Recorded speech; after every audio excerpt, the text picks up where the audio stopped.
welcome, Orion McClory. Thank you.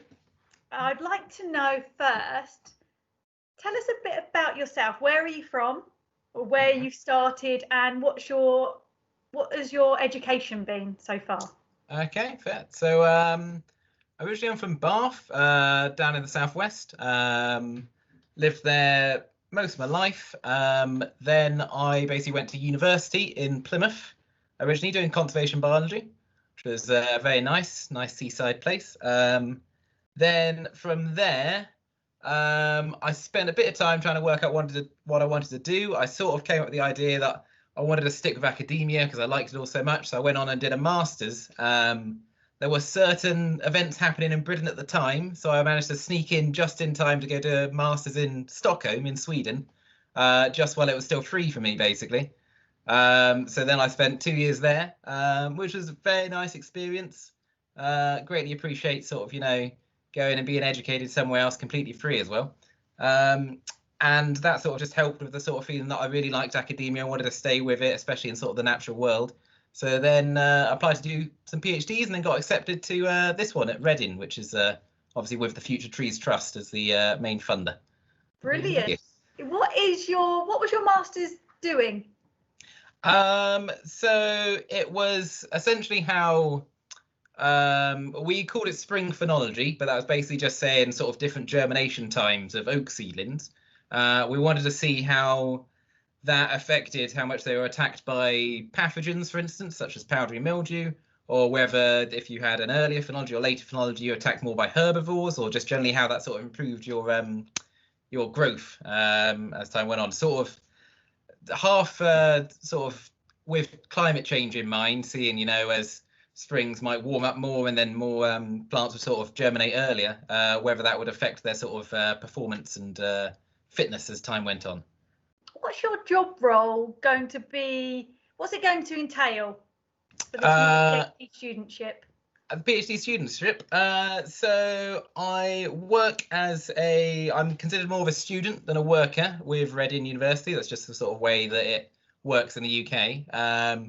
Essentially, we have these questions, which is what are the drivers of oak masting in the UK? And I've got a sort of 3.5-year period to decide how I want to sort of research that, what experiments to do, etc. And then with the aim at the end of basically come up with the answer as to sort of what drives oak masting, maybe sort of what methods can we do to improve acorn crops every year, or just generally sort of like scientific exploration as to what makes oaks work in certain ways. So I'd be a PhD sort of postgraduate researcher, I suppose, for that.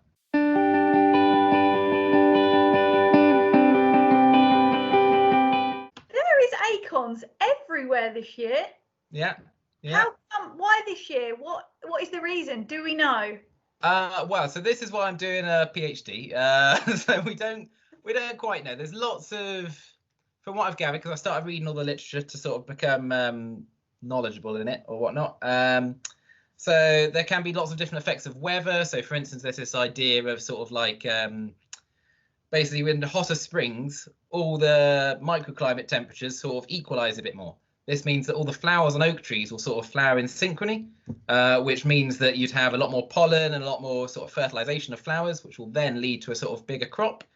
But there's also ideas of sort of pollen limitation in terms of maybe just warmer weather sort of increases the amount of pollen in the air and makes them be able to go longer distances. There's ideas about sort of resources and the internal dynamics of the tree. So you can have this resource storage hypothesis, which basically means that the tree will sort of save up its resources and then eventually sort of chuck them all out on 1 year to sort of have a big masting year with acorns. So yeah, I mean, there's lots and lots and lots of ideas. I could list many more, but we don't really know as of yet, but we're hoping to find out. Yeah.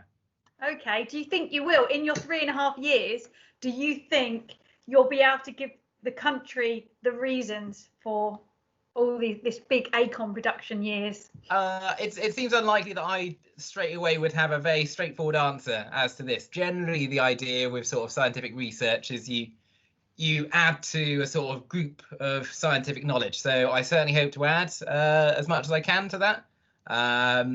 After 3.5 years, having an answer seems a little unlikely, especially when you're working with a species that actually, the idea of masting is they produce their seeds every 5 to 7 years anyway. So a 3.5 year PhD with a 5-year cycle, it seems unlikely that you'd actually be able to find the answer before the end of the cycle. So, we'll see.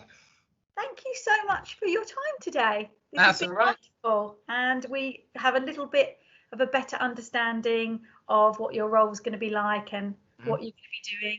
And we look forward to following your updates. Sounds Thank good. you very much. Thank you, and have a wonderful day. All right, you too. Nice to meet you. Bye. Bye now. See ya.